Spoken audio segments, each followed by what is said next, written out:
right, guys. So Uber Eats is constantly updating their portal, their backend, where you can take a look at all of your metrics, like your sales, your order volume, your ticket size. It's super important to go over this as much as possible. You want to look at this every day if you can. If you can't, try to set up a system where you're at least looking at it once a week, where somebody in your organization is, right? If you have multiple locations, you can toggle on and off the locations from here. You can see your metrics for the last 7 days, 12 weeks, and 12 months.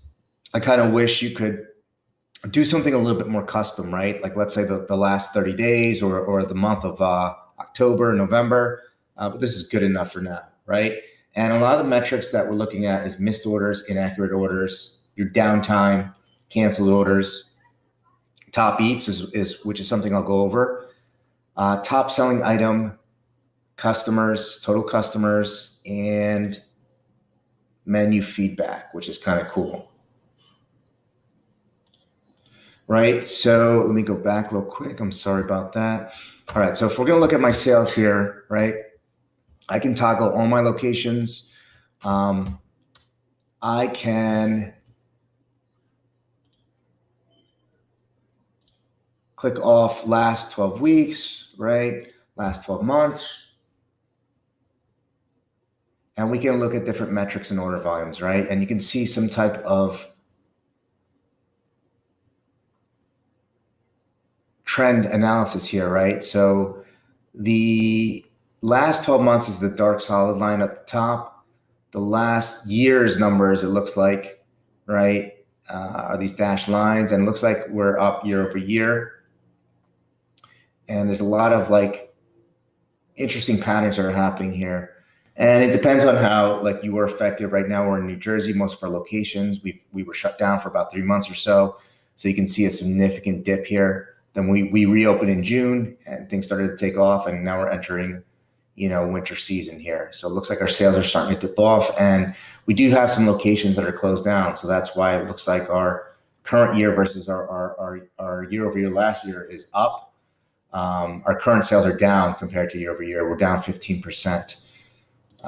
We have order volume, the amount of orders, which is a cool metric too, and the ticket size, right? So it looks like in the month of June, my ticket size was at $28, which is, a lot higher than my current right now at $23. So things to think about, right?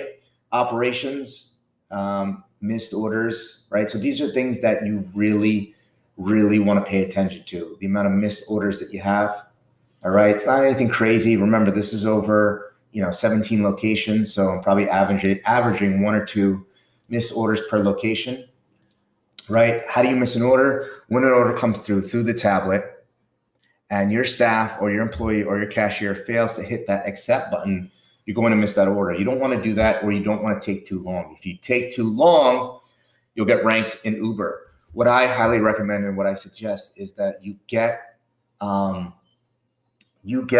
some type of software to automatically accept your orders, right? So there are third-party platforms such as Chally, Checkmate, Ordermark. And what they do is they will automatically accept your DoorDash, your Grubhub, your Uber Eats orders into your point of sale. So A, it automatically accepts the order, right? There's no human error there. 2, it automatically shoots the order into your point of sale and prints out a receipt out of your point of sale. And 3, those sales and revenue is accounted for in your point of sale, which is nice because at the end of the day, when you pull your report out of your point of sale, you'll have one consolidated report that will include, your DoorDash, your Uber Eats, all of your orders. Those are really good reasons to use a service like a Chally or Checkmate or Ordermark. It'll end up costing you an extra $100 to $200 a month, depending on your plan. But if you want everything automated, streamlined, and you don't want to miss orders, that's a really good method of doing it. Inaccurate orders. This is another good metric that we should keep an eye on. As you can see, I'm averaging about 11, 15 inaccurate orders a month, again, which is not bad. That's over 17 stores. You want to make sure that your staff is properly trained and they're doing things correctly. Downtime.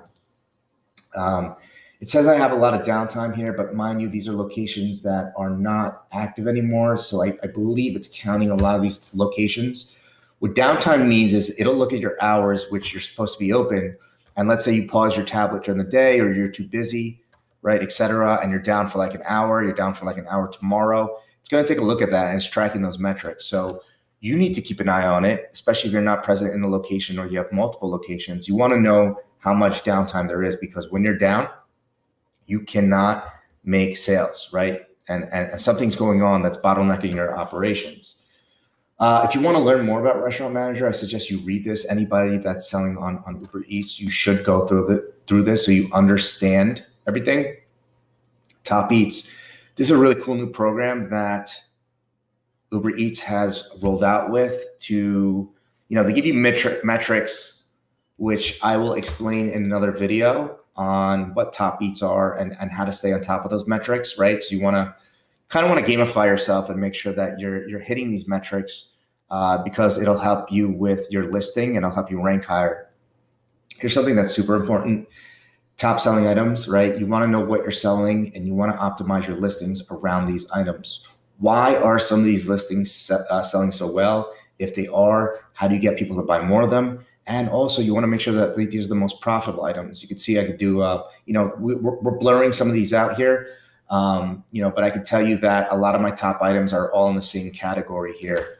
The amount of total customers, right? So return customers versus new customers, this is an important ratio to look at. This has gone up, it looks like, my total customers, which it should. Return customers, average ticket, they're spending about $67. I mean, that's pretty crazy. My return customers on average are spending $67. My new customers are spending way less, $25. That's something really important to know as you market, right? And you go over Uber Eats marketing. Got a lot of new customers here.